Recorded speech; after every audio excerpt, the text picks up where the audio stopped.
Hola amigos de tu revista Honduras al 100. Este es tu segmento Salud Conciencia. El día de hoy vamos a hablar acerca de la nutrición en el paciente diabético. ¿Qué cosas debe de comer un paciente que está viviendo con diabetes? ¿Qué cosas son buenas para este paciente? ¿Qué cosas no debería de consumir? Primero vamos a hablar acerca de lo que es la nutrición. La nutrición es aquel estado en el cual nosotros nos llevamos a nuestro cuerpo nutrientes. Los nutrientes específicos se pueden dividir en tres grandes grupos: las proteínas, los carbohidratos y las grasas. ¿Puede una persona con diabetes consumir grasas? La respuesta es sí. Solamente debemos de consumir las grasas llamadas monoinsaturadas, no aquellas grasas sobresaturadas o saturadas. Te pongo un ejemplo. Aquellas grasas saturadas son todas las que se vuelven sólidas en el ambiente: mantequilla, margarina, todas aquellas que aumentan el riesgo de tener placas ateromatosas que al final van a romperse y formar los infartos agudos de miocardio.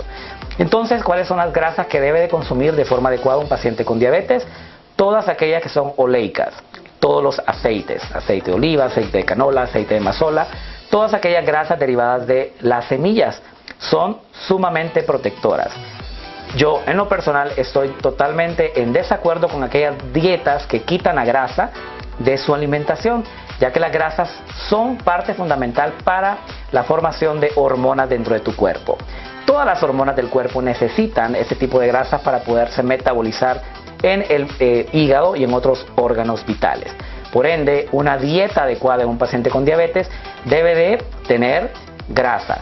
¿Qué hay de los carbohidratos? ¿Puede o no puede un paciente con diabetes consumir carbohidratos? Aquí, el día de hoy, vas a aprender que existen varios tipos de carbohidratos. Tenemos los carbohidratos polisacáridos y tenemos los carbohidratos monosacáridos. Aquellos carbohidratos que son polisacáridos son los que tienen un requerimiento energético adecuado para la persona con diabetes mellitus. Todos aquellos monosacáridos, que son las azúcares refinadas, son las que debe de evitar ese paciente con diabetes. Recuerda que las fibras digestivas son también carbohidratos. Me refiero a la avena, la granola.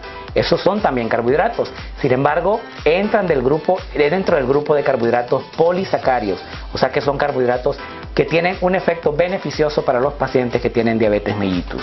¿Qué otros carbohidratos debe de consumir el paciente con diabetes? Aquellos que están en base a almidones. ¿Por qué? Porque se depuran de forma más lenta. Las pastas al dente, camotes, tubérculos, esos son carbohidratos que lentamente se van degradando en el cuerpo. Evitar sobremanera todas aquellas azúcares refinadas, lo cual nosotros llamamos carbohidratos monosacáridos. Y las proteínas, ¿qué proteínas debemos de consumir? Pues todas aquellas de origen animal. Recuerda que nosotros, dentro de la cadena alimenticia, podemos metabolizar de forma correcta todas las proteínas de origen animal. Se nos hace más difícil a los seres humanos poder tolerar y metabolizar las proteínas de origen vegetal. Por ende, te animo a que consumamos proteínas que sean ricas en sustratos animales. ¿Cuáles? Dentro de ellas tenemos los lácteos, que son alimentos completos, aquellos que tengan la menor cantidad de grasa. Si consumes leche, recuerda que debe ser descremada o semidescremada y deslactosada, sobre todo si tienes diabetes tipo 2. Es importante recordar que las proteínas de origen animal se obtienen de las carnes magras, aquellos alimentos llamados carnes blancas: pescado, filete, atún, sardina, los cuales puede consumir todos los días.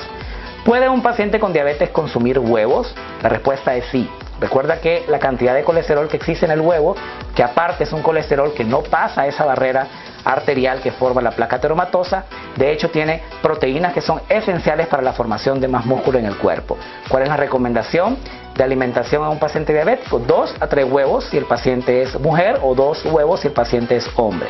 Y si está en proceso de musculación, podemos aumentar hasta 4 o 5 huevos al día.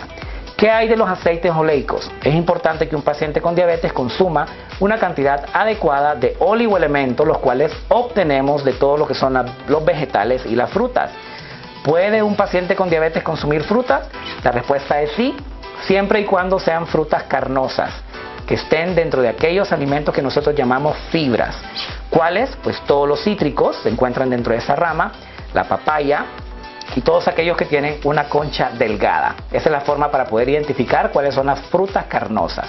todas aquellas que tienen concha delgada, que se deben de consumir incluso con la concha para mejorar la absorción de los alimentos y de eso también formar un buen bolo fecal y que pueda el paciente tener un adecuado sistema intestinal. Entonces, si has aprendido el día de hoy, puedes darte cuenta que el paciente con diabetes puede consumir cualquier tipo de alimento que contenga los 3 grupos energéticos. No debemos de satanizar ningún alimento, sin embargo debemos de cuidarnos de aquellos que tienen alto índice glicémico. Puedes buscar en cualquier portal de internet qué es el índice glicémico. Este es la velocidad a la cual un alimento empieza a degradarse y eso pues puede generar incluso hiperglicemia en los pacientes con diabetes. ¿Cuáles alimentos debe consumir un paciente con diabetes? Los que tienen índice glicémico bajo, los que tienen entre 30 y 50 de índice glicémico. Hay muchos alimentos que tienen índice glicémico arriba de 70, que son los que no debe consumir un paciente que tiene diabetes mellitus o debe consumir una vez a la semana o una vez al mes. Es importante también la hidratación. ¿Cuánta agua debe tomar un paciente con diabetes? La respuesta es 20 ml por kilogramo. Si alguien, por ejemplo, pesa 70 kilogramos, la recomendación de agua para esta persona son 1400 como mínimo.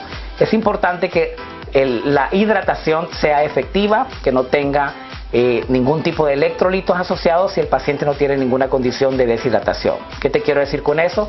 Evita alimentos o líquidos que tengan alto contenido de sodio, como los sueros de rehidratación oral o las sopas instantáneas. Esas el paciente con diabetes no las puede consumir de forma rutinaria, ya que la sal tiene un cotransportador con la glucosa. Entre más sal tienes en el cuerpo, más aumento de glucosa dentro de la sangre vamos a tener. Y recuerda, por último, que es importante que el paciente con diabetes coma de forma secuencial, que no deje tantos periodos de ayuno. Por ejemplo, no recomendamos que un paciente con diabetes deje más de 12 horas de ayuno. Si tu última comida fue a las 6 de la tarde, por ejemplo, y vuelves a comer hasta las 8 de la mañana del siguiente día, eso sería contraproducente, ya que activamos en nuestro hígado 2 sistemas que son importantes, llamados gluconeogénesis y glucogenólisis, lo cual hace que mi cuerpo entonces tenga un desbalance al final si esos sustratos se están activando de forma secuencial. La recomendación es entonces dejar un periodo no mayor de 8 horas de ayuno y durante la tarde o el día estar consumiendo alimentos por lo menos cada 4 a 5 horas. Alimentos que vas a estar consumiendo en porciones pequeñas y recuerda que cada vez que tú te sientes a comer debes de consumir los 3 grupos de alimentos básicos. No es recomendable que un paciente con diabetes consuma solo un grupo de alimentos en cada comida. Eso te lo digo para que regules lo que comas durante ese día. Si alguien que me está viendo tiene la glucosa en ayunas de 200, ya sabe que ese día va a consumir la menor cantidad de carbohidratos monosacáridos, la menor cantidad de grasas que sean saturadas y la menor cantidad de proteínas que sean de origen vegetal. Recuerda que si te quedaron dudas al respecto de este interesantísimo tema del día de hoy, con respecto a la nutrición y el diabético, puedes dejar tus comentarios o dudas aquí en las redes sociales de tu revista Honduras al 100 o en mis redes sociales. Recuerda que estaremos por Facebook Live dándole respuesta a todas esas pequeñas dudas. Lo importante es que tú puedas aprender y tener el mejor control de tu patología. Aquí en Salud Conciencia. Todos los jueves, no te lo pierdas.